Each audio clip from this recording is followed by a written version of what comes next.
VNC may inamin kay Kalingap Edo at kinakatakutan ni Kalingap Rab noon nangyayari sa EDSA ngayon.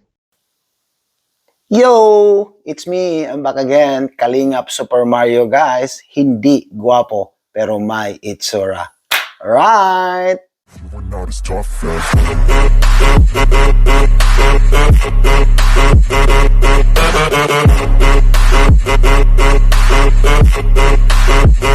VNC may inamin kay Edo. VNC may inamin kay Kalingap Edo at kinakatakutan ni Kalingap Rab noon nangyayari sa EDSA ngayon. Pero bago yun mga Kalingap ay pag-usapan muna natin mga Kalingap ang mga ilang kaganapan ngayon patungkol sa EDSA mga Kalingap. May balak na natulungan si Kalingap Edo ni Kuya Val na mamanhikan sila ni Edo kay VNC mga Kalingap. Ngunit ito'y plano pa lang at siguro mangyayari ito mga Kalingap kung si VNC ay nasa wastong gulang na ito. Lalo pa at si Edo ay nagpapaalam na ito sa mga magulang ni VNC at wala namang maging problema kapag ito rin ang kagustuhan ni VNC. Malaki ang pagtitiwala ng mga magulang ni VNC sa kanya mga Kalingap dahil hindi sila nag-alinlangan na sumagot at kitang-kita sa mga mukha nila na okay lang sa kanila kung sakaling ito rin ang gusto ni VNC. At samantala may mga hindi nakapagkaunawaan patungkol sa sponsors ni Edo mga Kalingap dahil sa hindi nagustuhan ng mga supporters ng EDSA na patuloy pa rin si Edo at ang sponsors nito na mag-communicate pa sila sa isa't isa. May mga hindi kasi napagkaintindihan sa nakaraang lakad ng EDSA pa Manila at dahil dito maraming mga fans na hindi nila gusto na si Edo ay dumikit pa sa sponsor na ito dahil ang sponsors na ito mga Kalingap ay napag-alaman natin na hindi anya gusto nito si VNC para kay Kalingap Edo at ang dating ex-love team lang ni Edo ang gusto nito para kay Edo.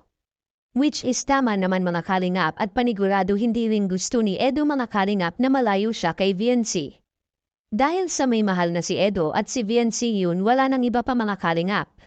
Si VNC na ang huling love team ni Edo at marahil si VNC na rin sana pagdating ng tamang panahon sana sila rin ang magkakatuloyin balang araw at ito ang gusto ng karamihang nagsusubaybay sa EDSA mga Kalingap.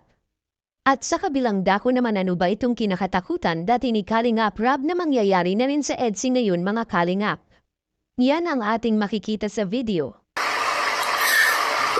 Sana more banding pa sa yan sa Beyonce daw po. Oh, more banding talaga sa Beyonce kasi ay sa EDSA kasi kasama po yan sa Hong Kong. Ayan, malapit ng Hong Kong guys.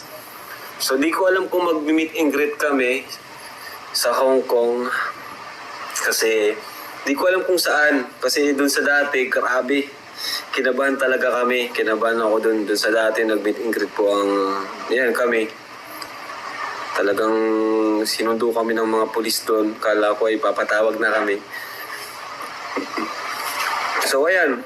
Kung mag-meet and greet kami sa Hong Kong, saan po kaya yung maganda? Yung hindi tayo makakasagabal. Hindi tayo makakasagabal sa mga tao, sa trapiko. Yung parang yung para siyang field na yung tayo lang nandun, mga supporters lang talaga. Yung kahit mag-stay tayo ng ilang minuto o isang oras, hindi tayo hindi tayo papapagalitan ng mga officer doon o mga pulis. Tatakot dati si Kalingap Rab sa nangyari sa kanilang pagpantam Hong Kong dahil sinundo sila ng mga pulis dahil sa sobrang dami ng mga fans na dumagsa sa kanilang ginawang meet and greet doon mga Kalingap. Go, go, go.